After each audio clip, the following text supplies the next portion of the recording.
Hello everybody, this is pt.12 and welcome back to some more of the Miles Edgeworth's Turning Investigations, Turnabout Reminiscence. In the previous episode we had talked to Kay and supposedly cleared Gumshoe of all charges until Miss Yu came in with her big mouth. So if you like what you see, leave a like down below, comment if you have anything to say. Subscribe to me if you haven't already, and share with your friends so they can enjoy this for themselves. I do apologize about the camera. This one seems to be working a little bit better, but I don't know how to not get it to lag. So, if you guys out there can help me, please? I'd really like to get a webcam that will actually track all of my movements, and, you know, so it won't lag, you know? Or whatever. But how dare you talk back with such insolence? With such insolence? You're wrong, lady. Gummy's not the bad guy. Oh, and what do we what have we here? What is a child doing here in a courthouse? Bailiff, please remove the child.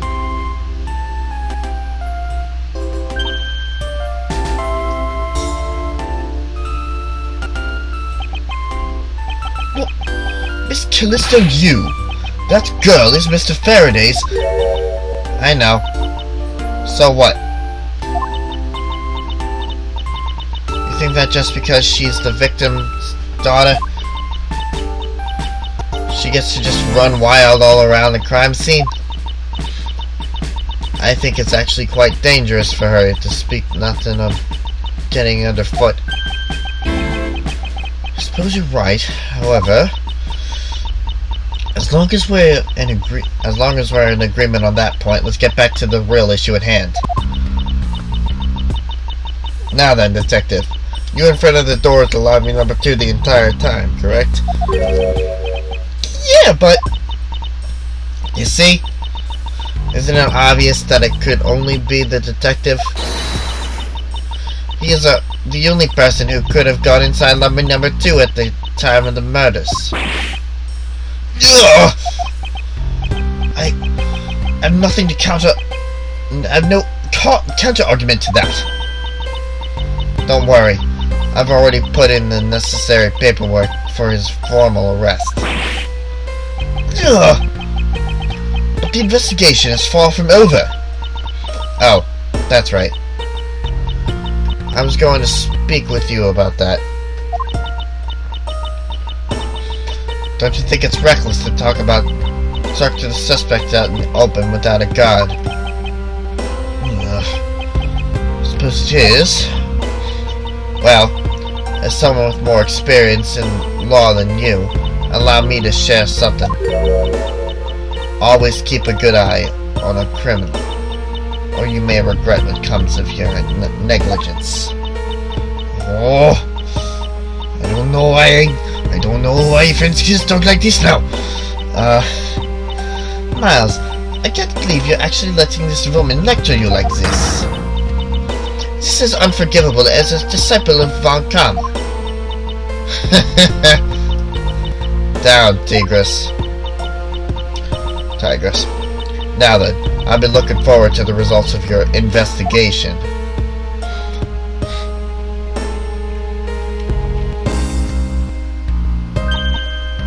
So, we're back to square one. Actually, this is our last chance. I can tell that if we fail to solve this case, Detective Gumshoe will be formally charged under all the circumstantial evidence. This investigation is not over yet. There's still one location we have yet to inspect. It's where Detective Bad and Miss Yu were at during the time of the crime, lobby number 1. So, I'm supposing that we're getting into the latter end, the final stretch of this investigation. Let's hope so. This investigation has been pretty long.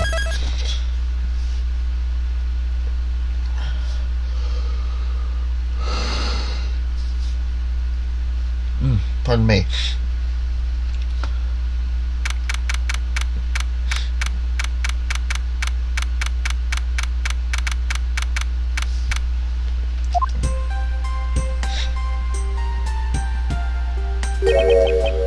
What is this incredibly overpowering sweet scent? It smells like flowers. Uncle Bad, is this it? Isn't that Detective Bad and Kay over there? It looks like she had managed to escape the bailiff.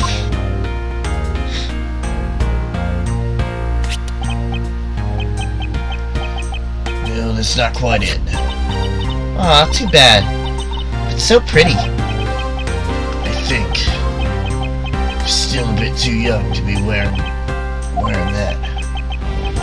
But since you found it, I guess I can let you keep it.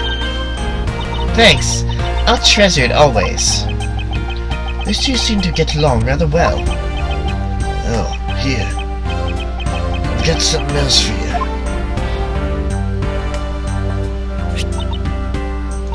Yay! Thank you, Uncle Bad. Yum, yum, yum, yum, yum, yum, yum, yum, yum. Earlier I ate one of these with gummy.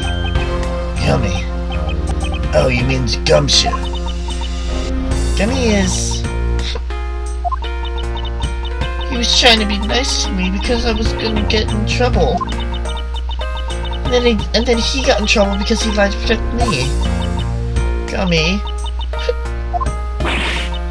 I know he didn't kill Daddy! Num num num num num num num num. Don't cry. Faraday would be sad if he saw you crying. I'm not crying. Okay. Oh, it's the mister from before and the lady too. Do you think it would be a good idea to go home for the time being? You're not involved in the investigation, so it's for the best if you do. Actually, I'm Uncle Bad's assistant. So I'm related to the investigation. Is that so, Detective Bad? Yeah, I guess. What? You were just scolding us like kids not to mess up from the crime scene. And now you let this child run free? Why?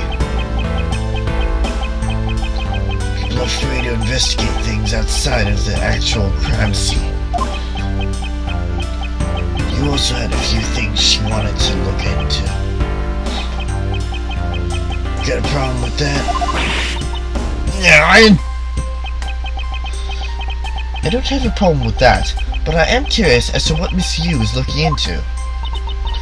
Uncle Bad, I'm gonna go look somewhere else now, okay? Alright. Counting on you. Oh, that's right. Hey, mister. Yes, what is it? I know Gummy really isn't the bad guy. I mean it. So please, find the real bad guy, okay?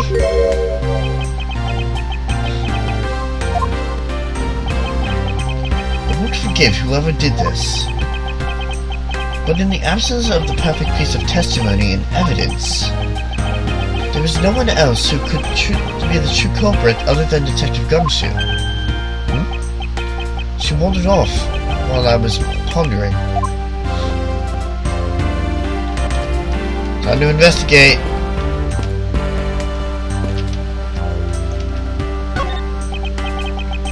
This television is the same model as the one in defendant lobby number 2. Looks like the two rooms are basically the same in terms of layout and supplies. Yes. The two rooms are basically the same, huh? Then what is this plant doing here? Detective Plant's leaves are shinier than the ones on plant in lobby number 2. That's probably because it's next to the windows where it's easier to synthesize. You may be right. Plus, the curtains are always drawn in lobby number 2. The caretakers of this courthouse don't think enough about the plants, do they? That's because the courthouse's caretakers, not a bunch of botanists. One of the windows in this lobby is open as well. The air conditioner is working just fine in this room, so why did they open it, I wonder?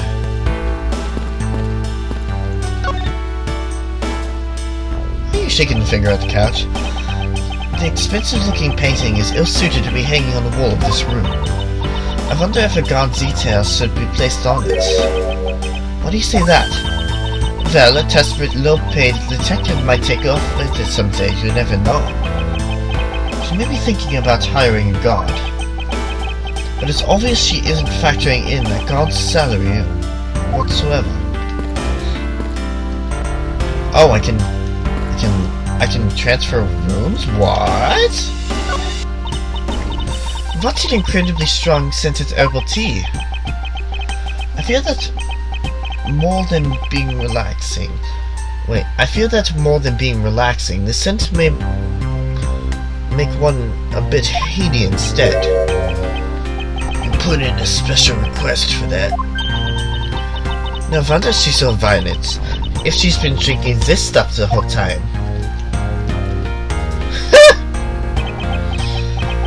Neither woman should be allowed to comment on this particular topic, ever.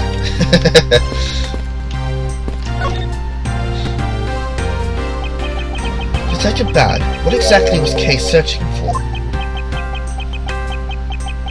Nothing that concerns you, boy. Oh, and I suppose it has something to do with Kay? It does, because she's Faraday's daughter. Anyway, hurry up and get to the point.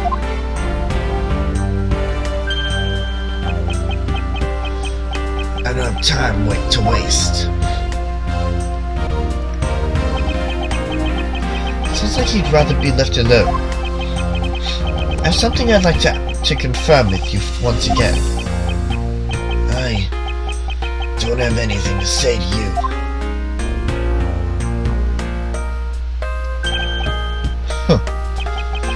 Be that as it may, we still have questions that we need answers to. Now then, first of all, what is the overpowering smell that is permeating this room? Upon entering this room, I thought I was going to suffocate. That ultra-strong perfume you wears. She spilled some of it. I was having a bad time of it myself. I didn't think twice and opened the window, but that smell's still here. Perfume, huh? So the sweet scent in the air is perfume. Well, it's giving off quite a stench. I bet it's some cheap no-name brand. She said it's a famous brand from overseas. Oh, Francisca. It's a knockoff. Yes, definitely a knockoff. No disrespect, but she forced one of those bottles on me. Here, little girl, you can have it. I was born from a much more expensive and refined perfume. However, seeing as how you happen just to have a spare, I suppose I'll take it. How's Edgeworth? You will hold on to this bottle without fail. Why can't she ever be honest about her wants?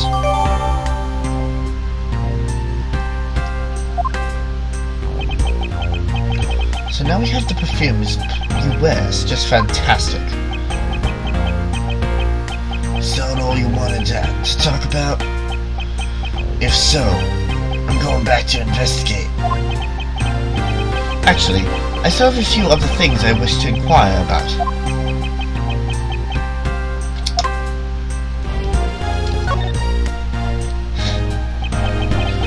So you were in this room the entire recess? Like I said, made a call to the precinct to get that big lug down here. But other than that, I was waiting for the recess to end in here.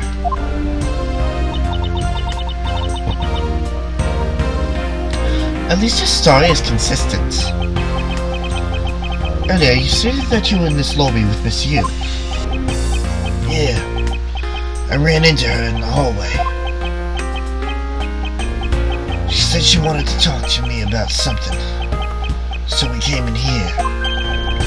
Then, what you're saying is that until Detective Gumshoe's arrival, you and Miss Yu were in two different locations.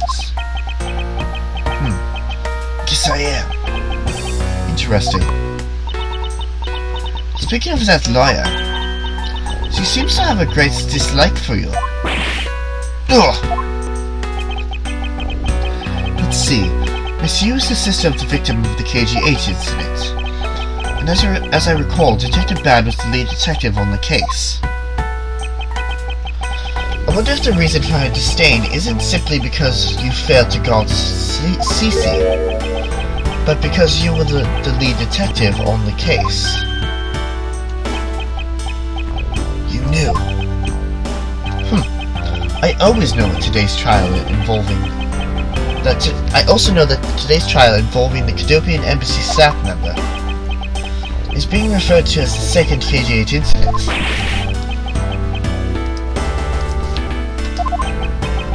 Now then, Detective, I believe it's time that you were honest with me and told me the truth behind your relationship with Miss Yu and Mr. Faraday and the KG-8 incident.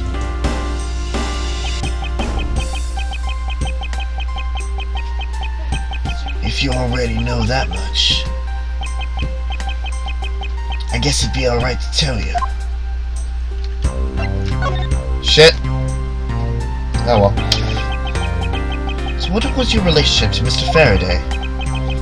You even seem to know that Kay fairly well. I met him when he was a rookie prosecutor. Known him ever since. And Kay, I've known her since the day she was born. This is not how normal people talk to other people. Faraday and I, we cracked quite a few cases together. I feel like I'm in theater class. Like, it seems like every theater class has this thing about you don't talk like this.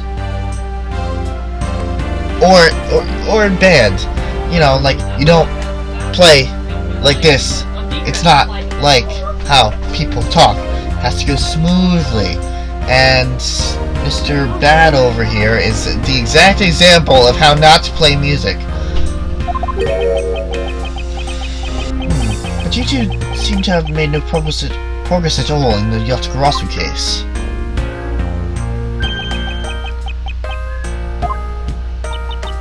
Did we touch his nerve?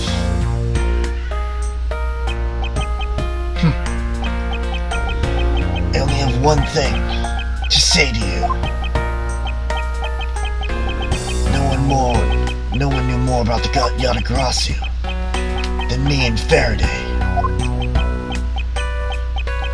That's why I was called upon to testify in today's trial, to prove that Rel was not the real Yotagarasu,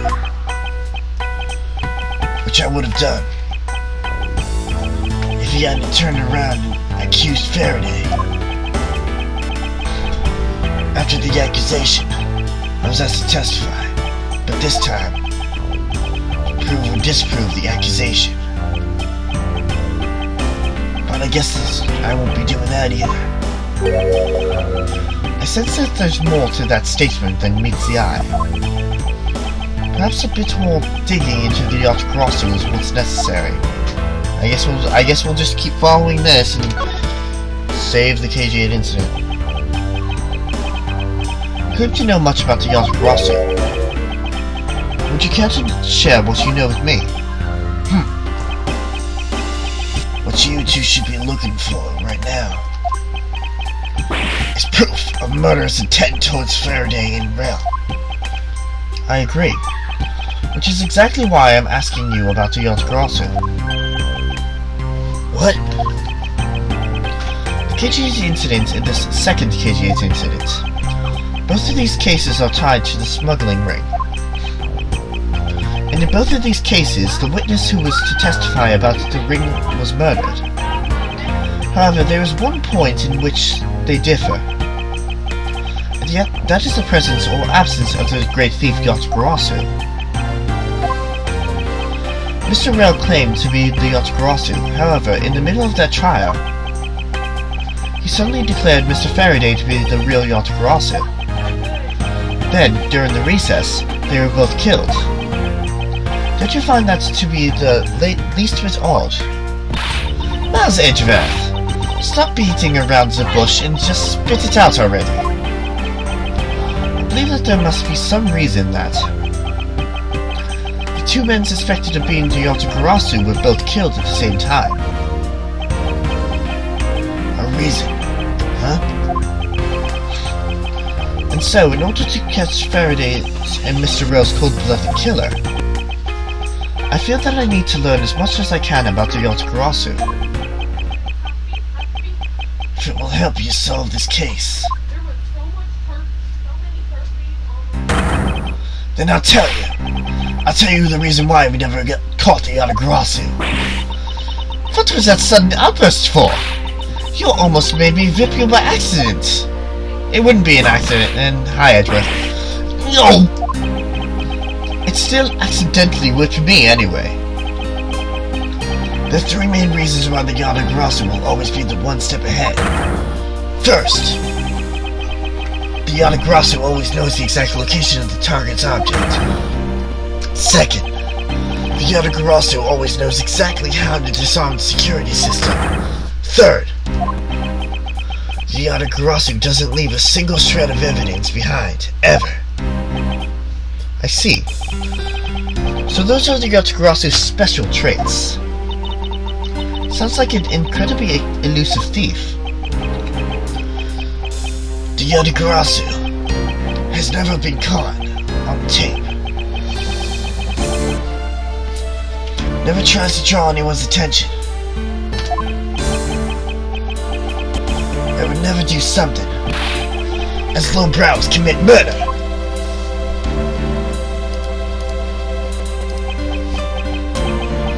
That's how I know that Rail wasn't the real Yotogarasu right away. But you can't use that sort of logic on his own to prove that he wasn't. Listen, little girl. Not done talking yet. What's different about this time? Was that evidence related to the smuggling ring was sent to the police, and the sender was none other than the one who infiltrated the Kodopian embassy, the Yotogarasu. The Yotogarasu sent the evidence. Until now, the Yotogarasu would always publicize any corrupt dealings through the mass media. But not this time. The evidence this time was something only Faraday and I, and a select few others knew about. In that case, how can you be so sure that it was the Yotogarasu who sent it? That's easy. A special card that only the Yotogarasu uses was attached. That's how I can be so sure. This what sort of card is it? Here, take a look at this article. Whenever the Yotogarasu wants to publicize something, a white card is sent along with the stolen information. The only question real about what was sent along with the white card, well, I had no idea what it was. So that's how Detective Bad knew that what Mr. Rail was a phony. Thank you very much. I have a much better understanding of the Yotogarasu now.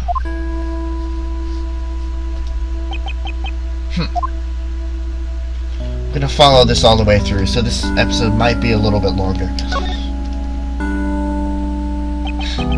Now then, I'd like to ask you about a few questions about the KG8 incident. It's not exactly a happy story. other than people who were directly involved. You two will be the first to hear what I'm about to tell.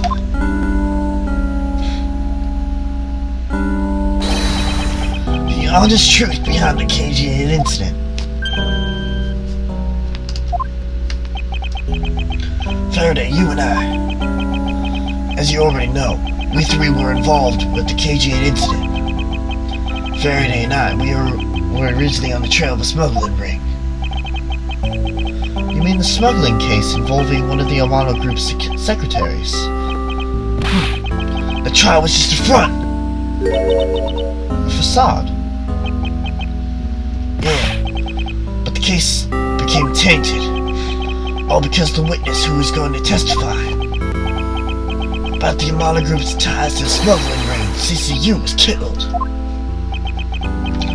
Then what became of the secretary who was arrested? His name was Colin Deveray. To be honest, the guy didn't know a thing about the smuggling ring. But he confessed to knowing about it anyway. Deveray was probably being intimidated by the big boss man. Just another scapegoat. The boss man of the Amano Group. Can't seriously mean Mr. Ernest Amano. It can't be right. Probably just Detective Bad's personal hypothesis. What is he trying to do, suspecting Mr. Amano of being involved with smuggling? I suppose it would be quite difficult to secure her an acquittal after he confessed. But the man who killed Miss CCU and Manny Cochin was a completely different person. But since he's already been acquitted once of her murder, Mr. Faraday, how could you have let him go? If I remember correctly, I heard that Mr. Faraday had an important piece of evidence stolen from him.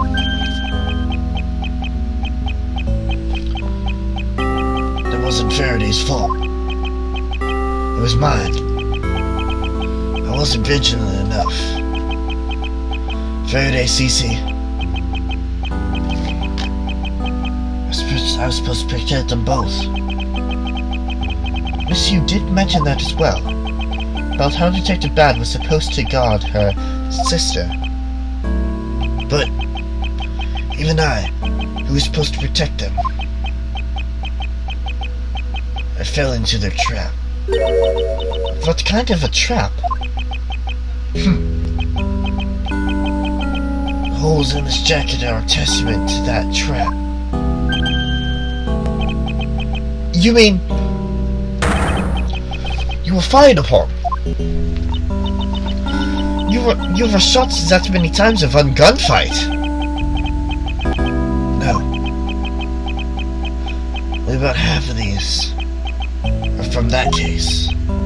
But the reason I continue to wear this jacket is to remind myself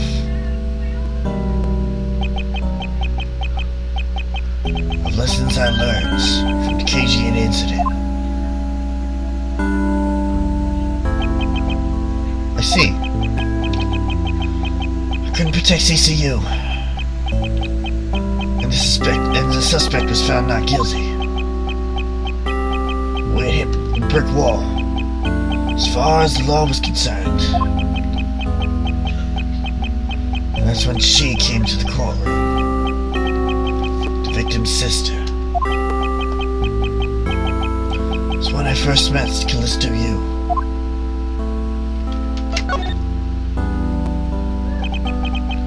About when you first met Miss Yu. It was on the day the verdict of the KG8 incident was handed down, was it not? Yes. Faraday and I, we apologized to her from the bottom of our hearts. It was all we could do. But just saying you're sorry won't bring back my sister, she said. She gave me a hard slap across the face. Well, certainly had a lot of self-control to stop at just a slap. If it was me, not even 100 lashes would have been a punishment enough. Suppose not. You said it herself. She never wanted to see either of us ever again. But after that, you've seen her many times over, correct? Yeah. Faraday and I, even after the KG-8 incident, had come to a close. We continued to hunt down the smuggling ring, and got involved in a variety of cases. But it was no use. We cracked so many different cases.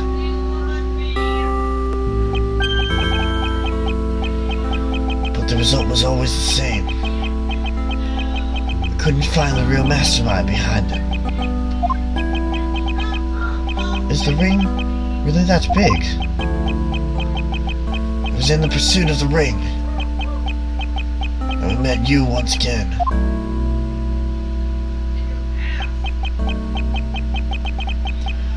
It was during another trial related to the smuggling ring. Faraday was the prosecutor, and I, as the lead detective, took the witness stand. She appeared out of the blue as defense attorney. The client was related to the smuggling ring, and she was defending him? Oops. Yeah. You was pursuing the ring as best as she could as a lawyer. I think she defended Rel this time for the same reason. Come to think of it, Miss Rude, you did say something to the same effect.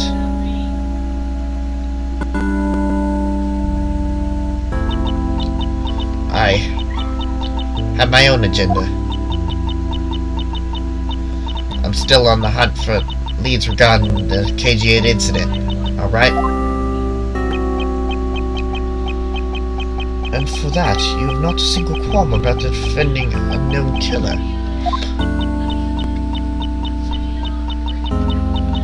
Don't put words in my mouth. I said no such thing.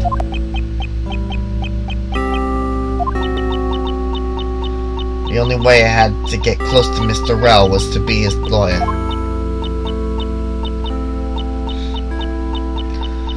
I had no intention of covering for him. Ever. So don't you dare suggest I was going to.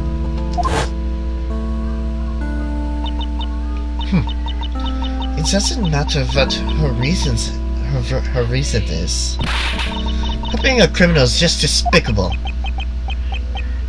You're so naive, little girl.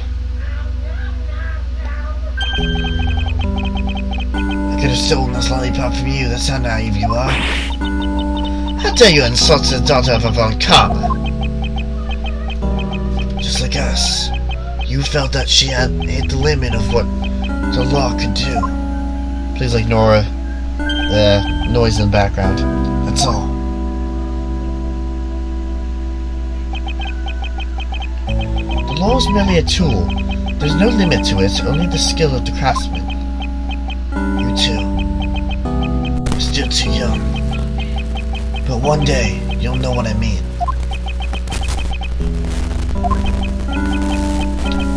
But enough sidetracking.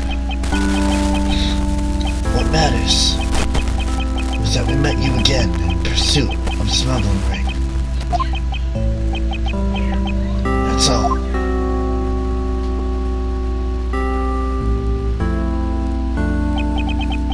Excuse me, Mr. Edgeworth. Yes? His Honor would like to transfer the evidence from today's trial over to you. So if you could please head over to the courtroom, it'd be much appreciated, sir. Understood. I'll be there shortly. Detective Bad. the law mean to you?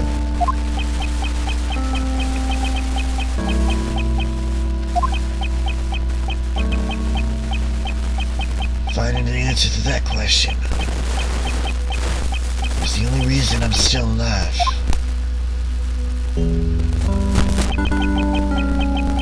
I became a prosecutor to find the answer to that question myself,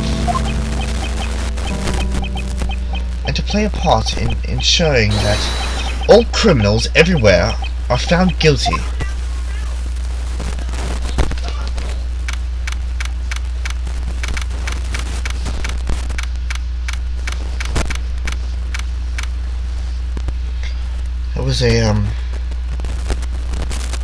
It was a powerful scene, and we got a lot of information. Obviously we're over the normal time limit. I'm gonna end it off here. Let you and myself, if I remember, it's gonna be, practically a week before I record again, how to take in this information and absorb it. If you want to discuss anything, I'm always open to suggestion. Or not suggestion, but I'm always open to discuss things here. You know who you are. So, in the next episode of Miles Edgeworth's Attorney Investigations, Turnabout, Reminiscence, we're going to have the evidence transferred over to us and continue on with the investigation. We'll see you guys later.